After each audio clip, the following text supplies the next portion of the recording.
कुछ एमसीक्यूज करते हैं। सबसे पहला एमसीक्यू है, विच of the following set is uncountable, इनमें से कौन सा सेट अनकाउंटेबल है। तो पहले कुछ छोटे छोटे रिजल्ट्स पढ़ते हैं। ये रिजल्ट्स बहुत ऑब्वियस है, मैं लिखूंगा, ठीक है जी, आप इनको खुद इमेजिन कीजिएगा, वाकई हाँ ऐसे ही होता। मैं जहां पर लिखूंगा ना सी, मतलब वो काउंटेबल सेट हो, और जहां पर लिखूंगा मैं यू, मतलब वो अनकाउंटेबल सेट होगा।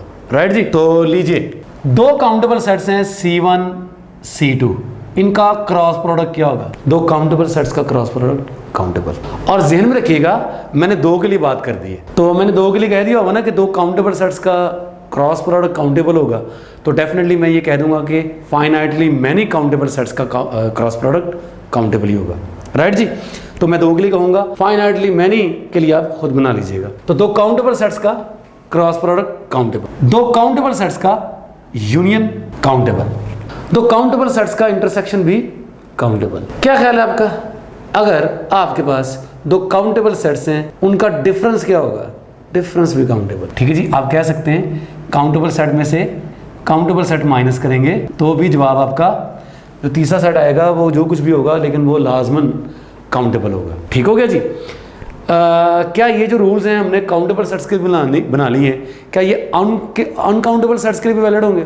देखते जी, दो अनकाउंटेबल सेट्स हैं U1 क्रॉस U2, क्या ख्याल है, अनकाउंटेबल ही होगा। U3, ठीक है जी, where U3 is another uncountable set. दो अनकाउंटेबल सेट्स हैं उनका यूनियन भी क्या होगा, अनकाउंटेबल ही होगा। ठीक हो गया। अब हम बात करते हैं इंटरसेक्शन की। दो अनकाउंटेबल सेट्स हैं U1 और U2, इनका इंटरसेक्शन के बारे में क्या ख्याल। इंटरसेक्शन के बारे में मैं कुछ नहीं कह सकता। इंटरसेक्शन इसका काउंटेबल भी हो सकता है, अनकाउंटेबल भी हो सकता है।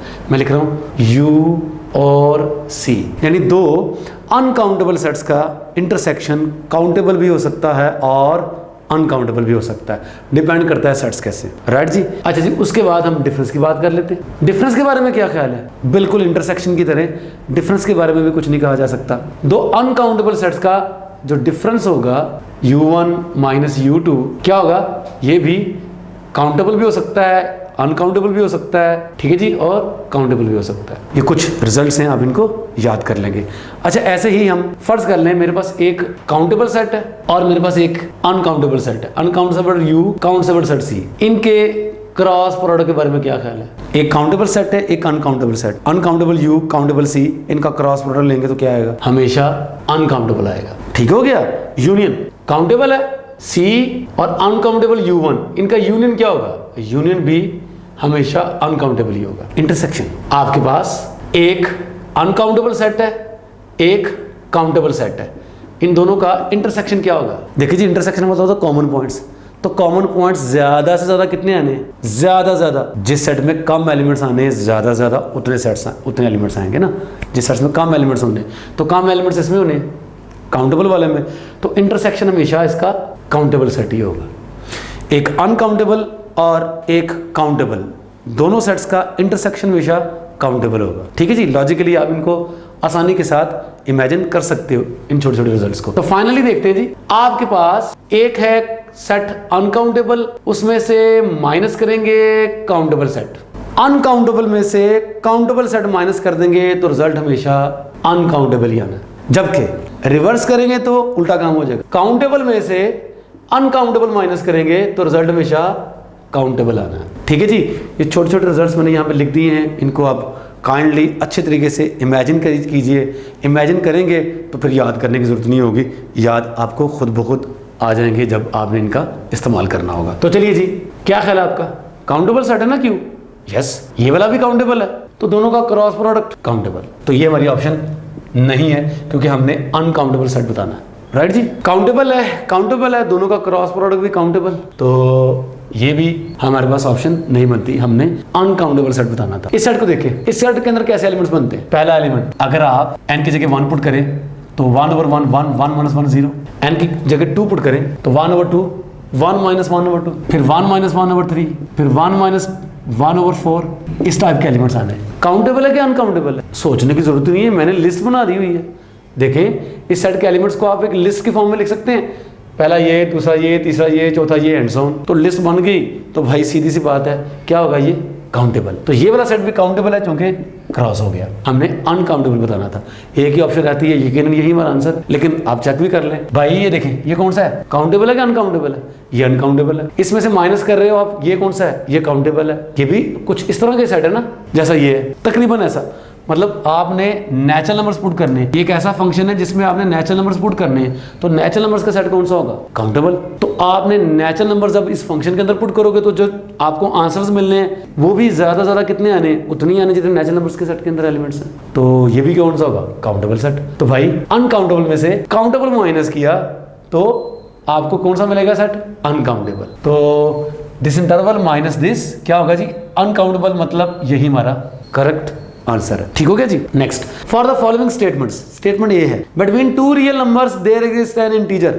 गलत बात कर रहा है जी। हर दो रियल नंबरों के दरमियान में रैशनल नंबर होते हैं, इर्रेशनल नंबर होते हैं, मतलब रियल नंबर्स होते हैं, लेकिन एवं ही हर दो रियल नंबरों के दरमियान में इंटीजर होते हैं। ये बात नहीं कह देनी आपने, ये गलत होगी। आप कहेंगे कैसे सर, देखें ये रियल नंबर है 0.1, 2.9 ये भी रियल नंबर है, और इसके दरमियान में तो आपको इंटीजर्स मिल रहे हैं, वाकई मिल रहे हैं। इसके दरमियान में कौन कौन से टीचर्स हैं, 1 भी इनके दरमियान में और 2 भी इनके दरमियान में। ठीक है जी, 2 मिल रहे हैं।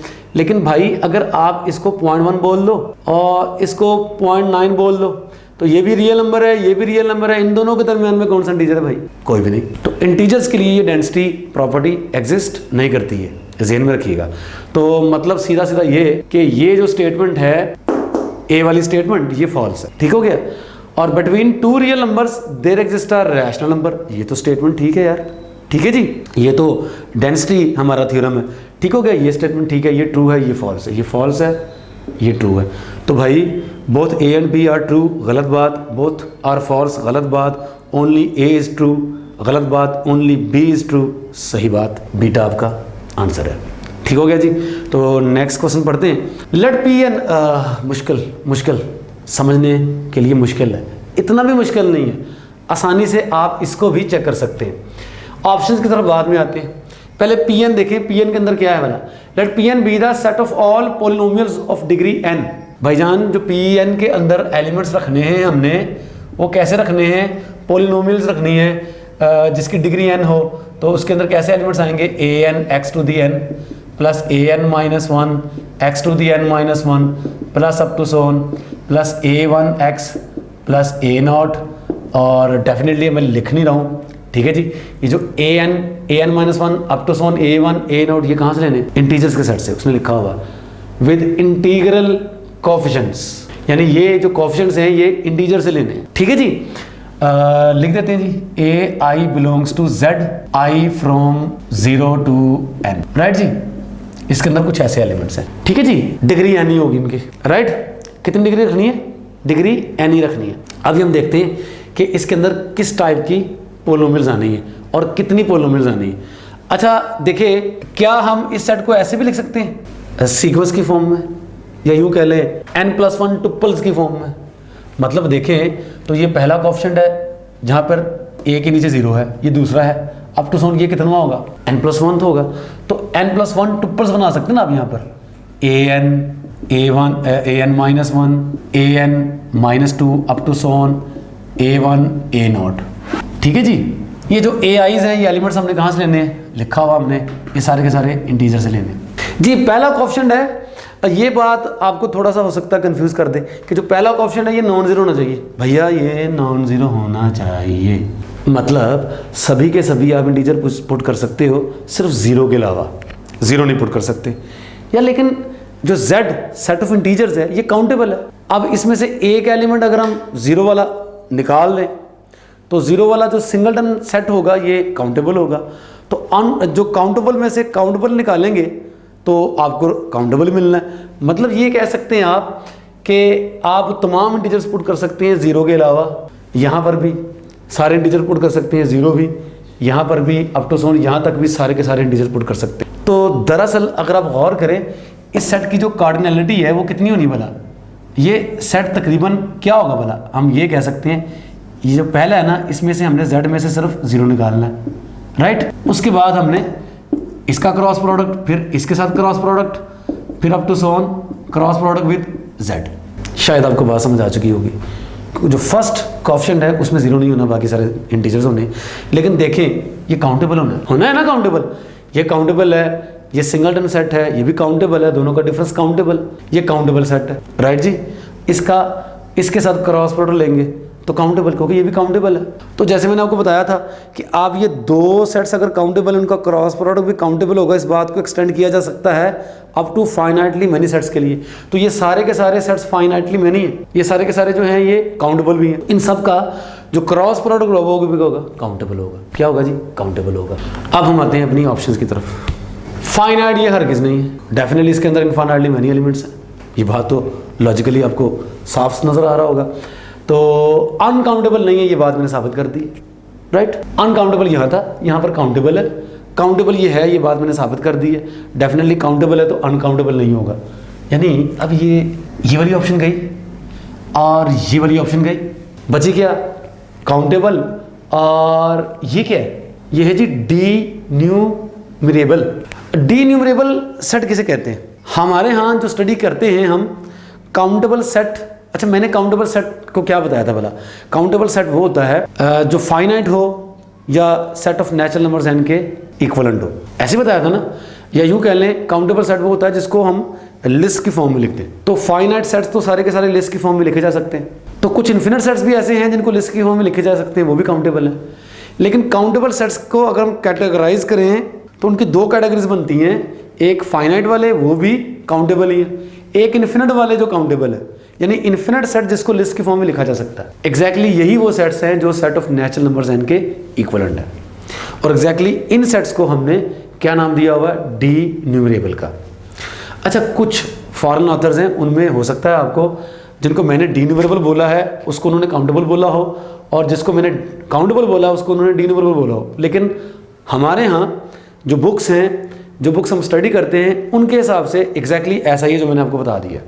और अगर आपको क्वेश्चन आएगा तो भी इसी डेफिनेशन के हिसाब से आएगा, ठीक है जी।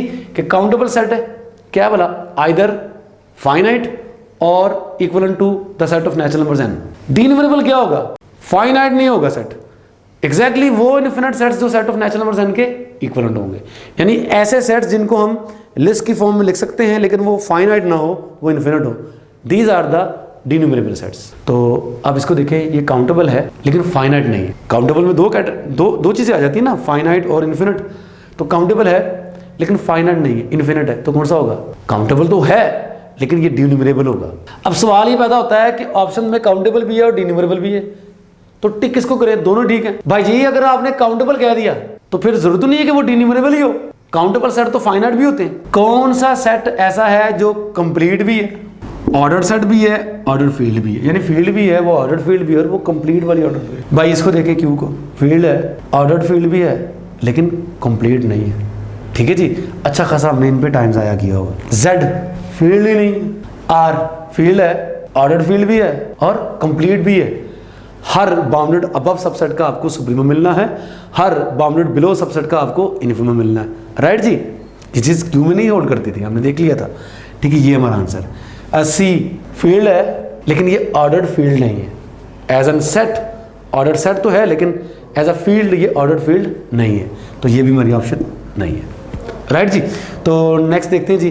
For any a b belongs to r plus से मतलब क्या होता है? क्या मुराद होता है भला? पॉजिटिव, मतलब ए और बी दोनों पॉजिटिव रियल नंबर्स हैं। चूज द करेक्ट वन, सही आंसर का इंतखाब करना है। और ये तो मुझे बताने की जरूरत नहीं है, आपने फर्स्ट ईयर में भी पढ़ा हुआ कि ज्योमेट्रिक मीन दो पॉजिटिव नंबरों का हमेशा उसके अर्थ उन नंबरों के अर्थमेटिक मीन से या छोटा होगा या बराबर होगा। बराबरी का भी सवाल पैदा हो सकता है, यानी बराबरी भी हो सकती है इनमें। मतलब बराबर कब होंगे? आप अगर दो नंबरों को बराबर कर लें, ए को बी के बराबर कर लिया तो नंबर आपके ए और ए ही होंगे। तो अगर आप ज्योमेट्रिक मीन निकालेंगे, पॉजिटिव ज्योमेट्रिक मीन, तो क्या निकलेगा? ए इंटू ए स्क्वायर का स्क्वायर रूट ए, और ए प्लस ए ओवर 2 वो भी निकलेगा ए। तो इक्वल नंबरों के लिए बराबरी भी आती है। अगर नंबर इक्वल नहीं है तो फिर हमेशा geometric mean, positive geometric mean arithmetic mean से हमेशा छोटा होगा, राइट जी। तो इसको हम नाम क्या देते हैं भला? इसको हम नाम देते हैं geometric mean arithmetic mean inequality. क्या बोलते हैं? Geometric mean arithmetic mean inequality या प्रॉपर्टी, जो मर्जी कह लें, ठीक है जी। तो आपने इसको इसके नाम से याद रखना है। तो मैंने अभी बता दिया कि इक्वालिटी भी आ सकती है। यहाँ पर देखें तो यहाँ पर इक्वल का साइन नहीं है, हालांकि इक्वालिटी भी आ सकती है, तो बेस्ट ऑप्शन ये है, राइट जी। और यहाँ पर तो वैसे भी उलट है, ठीक है जी, ये हमारी ऑप्शन बिल्कुल नहीं बनती, तो ये हमारा जी आंसर। नेक्स्ट देखते हैं जी, which of the following set is bounded, इनमें से कौन सा सेट बाउंडेड है। अच्छा जी, जो इंटरवल होता है वो ओपन इंटरवल भी हो सकता है, वो क्लोज इंटरवल भी हो सकता है, तो हम पहले इनको देख लेते हैं, राइट। इंटरवल की खुद ब खुद समझ आ जाएगी बीच में। तो ओपन इंटरवल की बात करते हैं, क्या हर ओपन इंटरवल बाउंडेड है? उसने ये नहीं कहा कोई खास एक ना ओपन इंटरवल, भाई कोई भी किसी भी किस्म का ओपन इंटरवल हो सकता है, तो क्या हर ओपन इंटरवल बाउंडेड है यार? अगर तो आप इस इंटरवल की बात करें 5 to 10 तो बाउंडेड है, ठीक है जी। इसका लोअर बाउंड आपको 5 मिल जाएगा, अपर बाउंड आपको 10 मिल जाएगा, बाउंडेड है। लेकिन अगर आप इस इंटरवल की बात करें 5 to infinity, क्या ख्याल है, ये भी तो इंटरवल है ना, तो इसका आपको अपर बाउंड नहीं मिलेगा, ठीक है जी। यानी लोअर बाउंड तो मिलता है लेकिन अपर बाउंड नहीं मिलता, तो ये बाउंडेड नहीं होगा। सिंपली अगर आप आर को भी देख लें, आर भी जो रियल नंबर्स का सेट है वो भी तो इंटरवल है। अब इसको देखेंगे तो आगे से भी ये बाउंडेड नहीं है और पीछे से भी बाउंडेड नहीं है, तो ये भी बाउंडेड नहीं है। तो भाई ओपन इंटरवल जो है वो जरूरी नहीं है वो बाउंडेड हो, राइट जी। क्लोज इंटरवल की बात करें तो क्या ख्याल है आपका? जो क्लोज इंटरवल है उसमें हम इन्फिनिटीज तो ला नहीं सकते, ठीक है जी। हम इस टाइप का बना सकते हैं 5 to 10, तो जो क्लोज इंटरवल होगा वो हर हाल में बाउंडेड होगा। इसके अनबाउंडेड होने पे जो है ना वो खतरा है ही नहीं, ये हमेशा क्या होगा, बाउंडेड ही होगा। क्योंकि क्लोज इंटरवल के केस में हम इन्फिनिटीज नहीं ला सकते, क्योंकि हम आर रियल लाइन को स्टडी कर रहे हैं, ठीक है। इसमें इन्फिनिटी और नेगेटिविटी इंक्लूड नहीं करनी होती। हम एक्सटेंडेड रियल नंबर सिस्टम की बात नहीं कर रहे, ठीक है जी, हम रियल नंबर सिस्टम की बात कर रहे हैं। तो क्लोज इंटरवल जो है ना ये बाउंडेड होगा, हर हाल में बाउंडेड होगा, तो ये वाली ऑप्शन ठीक है। अब इंटरवल को देखते हैं तो इंटरवल ओपन भी हो सकता है, क्लोज भी हो सकता है। अगर तो क्लोज इंटरवल होगा तो बाउंडेड होगा, अगर तो ओपन इंटरवल होगा तो उसके बाउंडेड होने का कुछ कहा नहीं जा सकता, लिहाजा ये आपकी ऑप्शन बिल्कुल ठीक है। चूज द करेक्ट वन, जो सही है इनमें से वो फाइंड करना है। एक्स और वाई यहाँ पर कुछ बताया नहीं गया हुआ, डेफिनेटली ये रियल नंबर्स होंगे, ठीक है जी। तो हमने चेक करना है इनमें से कौन सी चीज़ ट्रू है। फर्ज कर लें जो दो हमने रियल नंबर एक्स और वाई चूज करने, हो सकता है वो दोनों बराबर हो। जब ये हैं ही दोनों बराबर तो इसका मतलब ये है कि इन दोनों का डिफरेंस क्या होगा, 0, और 0 का मॉड क्या होता है, 0। तो इसका मतलब यह है कि यहाँ पर 0 आ जाएगा। बचेगा क्या, x - y/2, जबकि y की जगह आप x पुट कर सकते हैं क्योंकि x y के बराबर है, तो x में से x माइनस करेंगे यानी ये भी 0 हो जाएगा, ये भी 0 है, ये भी 0 है, तो 0 - 0 0 0/2 0। तो क्या ख्याल है, मैक्सिमम वैल्यू 0 होगी। इन दोनों में से जो बड़ा नंबर है वो 0 है। भाई ये दोनों बराबर हैं और ये कुछ भी हो सकते हैं। मैं ये भी तो कह सकता हूँ x भी 5 है, y भी 5 है, दोनों बराबर ले लें ना, तो जो मैक्सिमम वैल्यू मिलनी है वो 5 है। ऑफ कोर्स अगर दोनों नंबर बराबर है तो मिनिमम वैल्यू भी 5 ही होनी, ठीक हो गया। लेकिन जो दोनों की मैक्सिमम वैल्यू है वो चूंकि दोनों बराबर है तो 5 ही होगी, 0 तो नहीं होगी। तो इसका मतलब ये कि ये वाली ऑप्शन आपकी बिल्कुल गलत है, आंसर आपको गलत दे रहा है। तो इसको देख लेते हैं, x - y 0 के बराबर है, इसका मॉड भी 0 ही होगा ज़ाहिर है, तो यहाँ 0 आ गया। यहाँ पर देखें, यहाँ पर भी 0 आ गया। 0 + 0 0 + 0 क्या होता है, 0 0 को 2 पे डिवाइड करेंगे तब भी 0। तो मैक्सिमम वैल्यू इन दोनों में से जो 5 ही होगी यानी x होगी, ठीक है जी, x होगी। तो यहाँ पर आपको आंसर 0 मिल रहा है, तो इसका मतलब ये वाली ऑप्शन भी गलत है। तो अब यहाँ पर देखें, यहाँ 0 पुट किया तो बाकी बचा x + y, लेकिन y भी जो कि x के बराबर ही है, तो x + x लिख सकते हैं, जैसे आप 2x बना लेंगे, 2 को 2 पे डिवाइड किया तो बाकी बच जाएगा x। तो मिनिमम वैल्यू क्या x होगी जी, जब ये दोनों नंबर ही बराबर हैं तो यही मिनिमम है यही मैक्सिमम है, तो ये बात ठीक है। इसको देखेंगे तो यहाँ पर क्या आ जाएगा, 0, क्या बचेगा x + y, ठीक है जी। y की जगह x पुट कर दिया तो 2x/2 फिर x, तो मिनिमम वैल्यू भी x समझी जा सकती है क्योंकि दोनों नंबर ही बराबर है, तो ये भी ठीक लग रहा है। अब ये भी ठीक है, ये भी ठीक है, लेकिन ये किस सेंस में ठीक है, कब ठीक होंगे ये दोनों, जब मैंने x को y के बराबर कर लिया। अगर x को y से बराबर नहीं रखूंगा तो फिर क्या होगा, या होगा x y से छोटा या होगा x y से बड़ा। लेकिन पहले हम x y से छोटा है ये वाला केस कंसिडर कर लेते हैं। लीजिए जी x y से छोटा है तो फिर x - y क्या होगा, नेगेटिव होगा। तो नेगेटिव नंबर का मोड खोलेंगे तो क्या होगा जी, नेगेटिव बाहर आ जाएगा, x - y यानी ये बन जाएगा -x + y। अब यहाँ पुट करते हैं जी, ये दोनों ऑप्शंस डिलीट हो गई हुई हैं, ठीक है जी। यहाँ चूंकि बाहर भी माइनस का साइन है तो ये पॉजिटिव हो जाएगा, ये नेगेटिव हो जाएगा, तो x - y बच जाएगा, ठीक है जी। ये साइन खत्म, -y + y से क्या कैंसिल, x + x 2x को 2 पे डिवाइड किया x, क्या मिनिमम वैल्यू x होगी, बिल्कुल मिनिमम वैल्यू x ही होगी, क्योंकि आपने x को वैसे छोटा लिया था, x छोटा होगा y बड़ा होगा, तो ये ठीक है जी। इसको देख लेते हैं आप। x माइनस वाई नेगेटिव है, x माइनस वाई का जो मोड होगा वो माइनस एक्स प्लस वाई होगा, तो यहाँ पर कर लेते हैं जी minus x plus y, minus x plus x cancel, y plus y 2y, 2y को 2 पे डिवाइड किया, क्या आएगा जनाब y। क्या मिनिमम नंबर y है इन दोनों का? बिल्कुल नहीं, मिनिमम नंबर तो x ही था, यानी ये वाली ऑप्शन भी आपकी गलत हो गई, तो ये वाली ऑप्शन आपकी बिल्कुल ठीक होगी। ऑफ कोर्स हमने तीसरा केस कंसिडर नहीं किया जब x y से बड़ा होगा, क्योंकि उसकी जरूरत नहीं है, क्योंकि 3 ऑप्शन आपकी डिलीट होगी, x y से ग्रेटर होगा उसके लिए आप चेक कर सकते हैं, ठीक होगा। ठीक हो गया जी। तो हम करते हैं जी नेक्स्ट MCQ। नेक्स्ट MCQ क्या है? विच of the following is not interval. भाई जी इनमें से इंटरवल कौन सा नहीं है? आमतौर पर देखने में लगता है कि फाई इंटरवल नहीं है, सिंगलटन सेट भी इंटरवल नहीं है, फाइनाइट सेट तो क्लियरली इंटरवल नहीं है। ठीक है जी, नन की ऑप्शन में मौजूद है। हो सकता है आपको ये लगता हो कि कोई भी इंटरवल नहीं है, तो आप नन को क्लिक कर दें, लेकिन बिल्कुल गलत है। असल में डिपेंड करता है हमने डेफिनेशन क्या पढ़ी हुई है। ठीक है जी, मैं अगर किसी अच्छे ऑथर की बुक खोलता हूँ, जैसे मैं अगर बार्टल की बुक खोलता हूँ, तो उसमें साफ लिखा हुआ है कि इंटरवल के लिए कोई ज़रूरी नहीं है कि आपका जो लेफ्ट हैंड पॉइंट है वो राइट हैंड पॉइंट से छोटा हो, या right hand point left hand point से बड़ा हो, साफ लिखा हुआ, आप पढ़ सकते हैं। इंटरवल क्या होता है? आपका रियल लाइन के ऊपर कोई से भी दो पॉइंट्स, कोई से भी दो पॉइंट्स हो, ए और बी, तो इनके दरमियान वाले तमाम पॉइंट्स को लोकेट कर दें, तो ये इंटरवल है। अगर मैंने इन दोनों पॉइंट्स को भी शामिल करना है तो क्लोज इंटरवल है, अगर मैंने इन दोनों पॉइंट्स को शामिल नहीं करना तो ओपन इंटरवल है, अगर मैंने इसको क्लोज करना है, इसको ओपन रखना है, तो ये क्लोज ओपन इंटरवल है। मतलब ये इंटरवल की डेफिनेशन है। ये नहीं लिखा हुआ कहीं पर भी कि ए बी से छोटा होना चाहिए, या हो सकता है ए बी के बराबर हो। अगर ए बी के बराबर होगा तो क्या करना है? बी यहां पर आ जाएगा। अब अगर मैं क्लोज इंटरवल की बात करूंगा ए से बी, तो वो दरअसल ए से ए ही बन जाएगा। तो ए से लेकर ए तक बोथ आर इंक्लूडेड, ए और बी दोनों शामिल करके कितने पॉइंट्स बनेंगे? एक ही पॉइंट बनेगा जी, ए सिंगलटन सेट। सिंगलटन सेट हमेशा इंटरवल समझा जा सकता है, राइट जी। तो उसने कहा था वो बताओ जो इंटरवल नहीं है, तो ये तो इंटरवल है भाई। ठीक है, इसका मतलब ये ऑप्शन गई। एम्प्टी सेट, भाई अगर मैंने दोनों पॉइंट्स को सेम कर लिया ए और बी को, और मैं अगर ओपन इंटरवल बनाता हूं, तो इसमें डेफिनेटली फिर कोई भी पॉइंट नहीं आएगा, ये खालम खाली होगा। ठीक है जी, ए से बड़े और ए से ही छोटे, लेकिन ए को शामिल नहीं करना, तो कौन सा पॉइंट आएगा? कोई भी नहीं आएगा। तो एम्प्टी सेट भी एक इंटरवल की फॉर्म में लिखा जा सकता है, तो हमने वो बताना है जो इंटरवल नहीं है, तो ये भी गया। फाइनाइट सेट कभी भी इंटरवल नहीं होगा, कभी भी, मतलब एम्प्टी सेट भी फाइनाइट होता है, सिंगलटन सेट भी फाइनाइट होता है। तो जो फाइनाइट सेट है वो जरूरत नहीं है वो एम्प्टी हो या सिंगलटन हो, 3 एलिमेंट्स पर मुश्तमिल भी तो फाइनाइट सेट होता है। तो अगर आपका जो सेट है वो 3 एलिमेंट्स पर मुश्तमिल है, फर्ज कर लें वो एलिमेंट्स हैं 1, 2 और 3, तो आप इसको कभी भी इंटरवल की फॉर्म में नहीं लिख सकते। क्यों नहीं लिख सकते भला?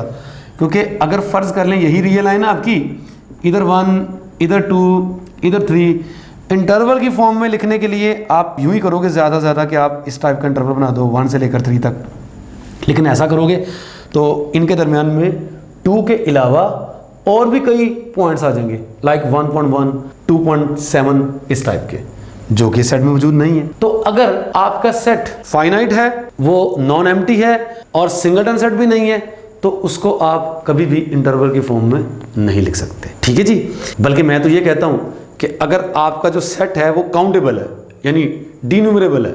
ठीक है जी, काउंटेबल कह दिया मतलब वो सेट जो फाइनाइट है या इन्फिनिट है बट लेकिन वो डिन्यूमरेबल है, मतलब सेट ऑफ नेचुरल नंबर्स के इक्विवेलेंट है, यानी उसको आप एक सीक्वेंस की फॉर्म में, यानी टेबलर फॉर्म में, यानी उसको लिस्ट बनाकर आप लिख सकते हैं। इस टाइप के भी जो सेट्स होते हैं उनको भी आप इंटरवल्स की फॉर्म में नहीं लिख सकते। बहरहाल जी, ये आपका सेट है जो फाइनाइट सेट है, ये इंटरवल की फॉर्म में नहीं लिखा जा सकता, ये ऑप्शन ठीक मानी जाएगी। ठीक हो गया जी। तो नेक्स्ट है जी, for u belongs to r plus, u कोई सा भी रियल नंबर है, positive real number, and x y belongs to r, x और y दो रियल नंबर है। ठीक है जी, x छोटा है y बड़ा है। कहता है there exist a rational number q such that, इनमें से कौन सी ऑप्शन ठीक है ये माननी। मेरा ये मानना है कि ये वाली ऑप्शन ठीक है। आपको लगेगा कि नहीं ये तो बहुत अजीब सी बात है कि u अगर आप बहुत ज़्यादा बड़ा कर देंगे, u रियल नंबर है ना, बहुत बड़ा ले लेंगे, जो x और y हैं रियल नंबर्स, x छोटा है y बड़ा है, लेकिन अगर आप इनका डिफरेंस कम कर देंगे, यानी x y से छोटा तो है लेकिन बहुत ज़्यादा छोटा नहीं है, लाइक मैं ये कहना चाह रहा हूँ x को आपने 5 ले लिया और y को आपने 5.1 ले लिया, तो दिखने में ये लगता है कि एक्स वाई से छोटा तो है, लेकिन इनका डिफरेंस चूंकि बहुत कम है। और अगर आपने u को बहुत बड़ा नंबर ले लिया लाइक 25 लाख, तो आपके पास ऐसा रैशनल नंबर मिलेगा जिसको u से मल्टीप्लाई करके आप ये जो नंबर्स है जिनका डिफरेंस बहुत कम है इनके दरमियान में लिए। ये बात रियलाइज करना बंदा कर तो सकता है, लेकिन मुश्किल काम है थोड़ा सा, है ना। लेकिन इसको प्रूव करना बहुत आसान काम है। ये ऑप्शन बिल्कुल हमारी ठीक है। ठीक है जी, इस ऑप्शन को हम नहीं मान सकते ये ठीक है। क्यों? क्योंकि यहाँ पे इक्वालिटी भी आ गई है। आ गई ना इक्वालिटी। इक्वालिटी से हमें ये लगता है कि यार एक्स और वाई के बराबर होने के भी चांसेस हैं। क्या ख्याल है आपका? इसको देखें तो ये वाली ऑप्शन भी मानने को दिल नहीं कर रहा, क्योंकि वहाँ पर कह रहा है कि एक्स लेस देन वाई है, यहाँ तो वाई लेस देन एक्स हो गया, यानी एक्स वाई से बड़ा हो गया। और ये तो बिल्कुल नहीं माननी चाहिए ना हमें फिलहाल। ठीक है जी, इन दोनों का भी मसला है जी। तो इसको देखते हैं। पहले हमने ये साबित किया हुआ है कि between any two real numbers there exist a rational number. तो अगर x छोटा है y से तो इनके दरमियान में एक रैशनल नंबर मिलना ही मिलना है। अच्छा, अब वो रियल नंबर जो पॉजिटिव है जो उसने दिया हुआ है u आपको, चाहे जितना मर्जी बड़ा है, यार x को डिवाइड कर दोगे u पर, y को भी डिवाइड कर दोगे u पर, अभी भी तो x चूंकि y से छोटा है और u पॉजिटिव है, और पॉजिटिव नंबर से मल्टीप्लाई या डिवाइड करने से इनइक्वालिटी का साइन चेंज नहीं होता। तो आप ये भी कह सकते हैं कि x over u y over u ये क्या है जी, x over u y over u से छोटा है। ये बात कही जा सकती है, चाहे u जितना मर्जी बड़ा हो, है तो पॉजिटिव ना। तो अगर ये आपको गिवन है तो ये भी गिवन है। लीजिए जी, अगर x और y रियल नंबर्स हैं, u भी पॉजिटिव रियल नंबर है, तो x ओवर u और y ओवर u ये दोनों भी कौन से नंबर्स हैं? ये भी रियल नंबर्स हैं। तो ये रियल नंबर्स हैं, ये छोटा है और ये बड़ा है, तो इन दोनों के दरमियान में तो एक रैशनल नंबर मिलना ही मिलना है ना। जी हाँ, इन दोनों के दरमियान में एक रैशनल नंबर आपको मिलना ही मिलना है। ठीक है जी, ये किस प्रॉपर्टी के तहत? Dense property, density property, right जी। ये आपने पढ़ी हुई है। u से तीन तरफ मल्टीप्लाई कर दें, क्या आ जाएगा जी? x less than R U less than Y. तो देखें, आपने एक रैशनल नंबर तलाश कर लिया, ठीक है जी, जिसको आपने u से किया मल्टीप्लाई, और वो x और y के दरमियान में आ चुका है।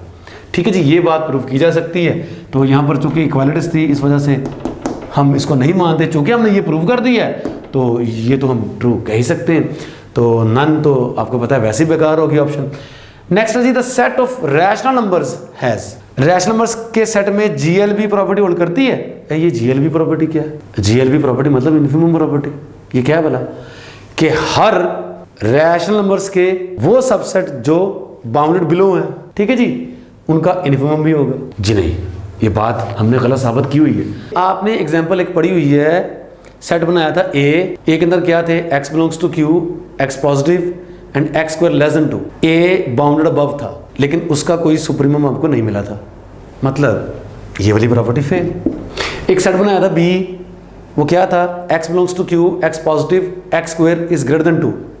ये सेट बाउंडेड बिलो था, लेकिन आपको इसका इन्फिमम नहीं मिला था, मतलब जीएलबी प्रॉपर्टी भी फेल होगी।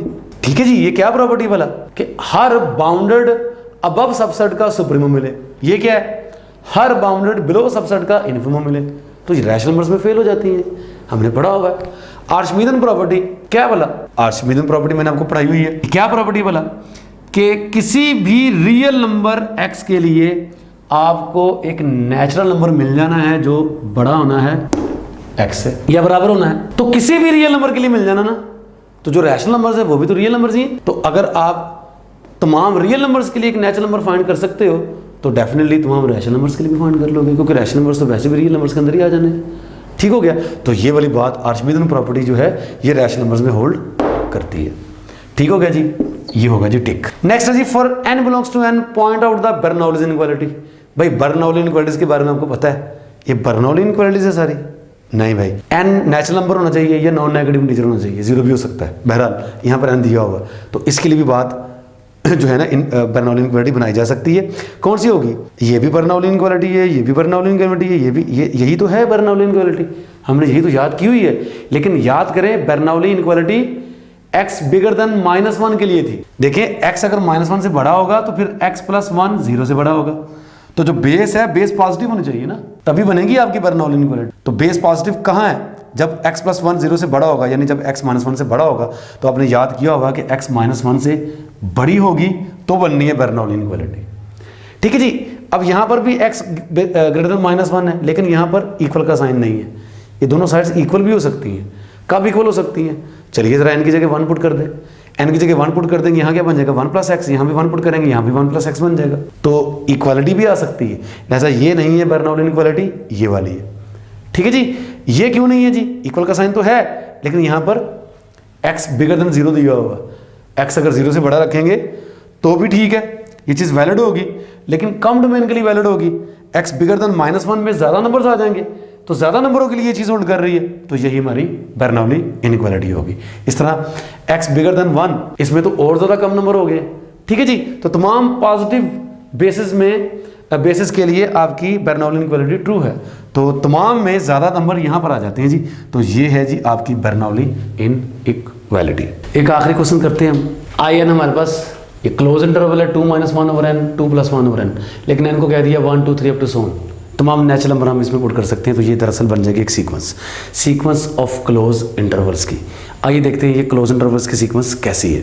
I1 को देखें आप, तो यहाँ 1 पुट करना पड़ेगा, 2 - 1 1, यहाँ 1 पुट करेंगे तो 2 + 1 3 बन जाएगा। I2 को देखेंगे आप, तो यहाँ पे 2 पुट करेंगे 1/2, 2 - 1/2 3/2, यहाँ पे 2 पुट करेंगे 1/2, 2 + 1/2 5/2। I3 बना ले, यहाँ पे 3 रखेंगे तो 2 - 1/3 क्या बनेगा जनाब 5/3, और इधर 3 पुट करेंगे तो 2 + 1/3 क्या बन जाएगा जनाब 7/3। ये आप इंटरवल्स बना सकते हैं, राइट। अब आप नोट करें कि I1 कंटेन कर रहा है I2 को, I2 कंटेन कर रहा है I3 को, I3 I4 को कंटेन करेगा एंड सो ऑन। यानी ये नेस्टेड सीक्वेंस है क्लोज इंटरवल्स की, ऐसा ही है। तो नेस्टेड इंटरवल थ्योरम क्या कहता है हमें कि इन तमाम इंटरवल्स का जो इंटरसेक्शन होगा उसके अंदर कम से कम एक पॉइंट लाजमी होना है, कम से कम एक पॉइंट लाजमी होना है। पढ़ा हुआ आपने जी? बिल्कुल। एक और थ्योरम है जिसकी स्टेटमेंट में मैंने आपको पढ़ाई है, वो क्या है कि अगर ये जो सीक्वेंस है इसकी लेंथ की सीक्वेंस बना ले, और वो जो लेंथ की सीक्वेंस है वो 0 को अप्रोच कर जाए as N approaches to infinity, तो फिर इंटरसेक्शन के अंदर सिर्फ और सिर्फ एक ही पॉइंट आना है, राइट जी। तो चेक कर लेते हैं, क्योंकि यहाँ पर एटलीस्ट 2 पॉइंट में ये वाली ऑप्शन मौजूद है, लिहाजा खतरा इस बात का कि कहीं ऐसा तो नहीं है कि इंटरसेक्शन के अंदर सिर्फ एक पॉइंट ना हो, एक से ज़्यादा पॉइंट्स भी हो। ठीक है जी, तो हमें चेक करना पड़ेगा इंटरवल्स की जो लेंथ्स की सीक्वेंस बनेगी उसकी लिमिट क्या है। तो In हमारे पास क्या है जी 2 - 1/n 2 + 1/n। इसकी लेंथ निकालेंगे, आपको पता है इंटरवल की लेंथ कैसे निकालते हैं, इसमें से इसको माइनस करते हैं, 2 + 1/n -2 - 1/n, ये निकल आएगी 2/n, और लिमिट अप्लाई करेंगे आप n approaches to infinity length of In, तो क्लियरली इसकी लिमिट 0 है। तो इसका मतलब ये है कि इन तमाम जो इंटरवल्स हैं I1 से लेकर In एंड सो ऑन, ठीक है जी, तमाम के तमाम इनफाइनाइटली मैनी जो इंटरवल्स हैं, इनका जो इंटरसेक्शन होगा उसके अंदर सिर्फ और सिर्फ एक ही पॉइंट आना है। इसका मतलब ये कि ये हमारी ऑप्शन गई, और हो सकता है ये भी हमारी ऑप्शन ना हो। अब एक पॉइंट आना हमें ये तो पता चल गया है, वो पॉइंट कौन सा होना है ये पता चलाना अभी बाकी है। तो कौन सा हो सकता है जी? देखिए ये जो सीक्वेंस है, अगर आप I1 को देखें तो यहाँ 1 है, 2 - 1 2 + 1/n, यानी ये जो नंबर है ये डिक्रीज होता जाएगा, ये नंबर इंक्रीज होता जाएगा। n अप्रोचेस टू इन्फिनिटी करेंगे जब आप, तो समझें कि इधर भी 0 आ जाएगा, इधर भी 0 आ जाएगा, तो बचेगा क्या? यही लग रहा है कि 2 ही बचने के चांसेस हैं, 2 के अलावा और कोई नंबर हमारी इमेजिनेशन में नहीं आएगा कि 2 इसका आंसर होगा। तो इसके आंसर में क्या आएगा जनाब 2 ओनली।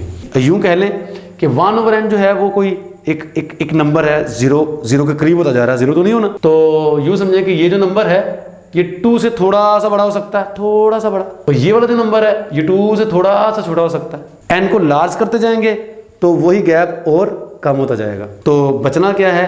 ठीक है जी, क्योंकि वैसे तो हम इमेजिन नहीं कर सकते ही, लेकिन थ्योरम ने हमारा काम आसान कर दिया। थ्योरम ये कहता है कि अगर आपके पास ये जो इंटरवल्स हैं इनकी जो लेंथ्स की सीक्वेंस होगी, अगर वो 0 को अप्रोच कर रही है as N approaches to infinity, तो इंटरसेक्शन के अंदर सिर्फ एक ही पॉइंट है ना बस, और वो एक ही पॉइंट कौन सा हो सकता है? वो 2 का ही जो है वो चांस है और किसी एलिमेंट का चांस नहीं है। तो 2 ही समझ में आ रहा है, तो यही हमारे पास आंसर है। ठीक है जी, तो ये ऑप्शन नहीं हो सकती, सिंगल एंड तो है लेकिन 2 नहीं है, 0 तो इनमें शामिल ही नहीं है, जीरो तो वैसे ही बहुत पीछे रह जाना है, तो वो तो क्लियरली ऑप्शन में देख सकते हैं कि नहीं आ सकता। ठीक हो गया जी।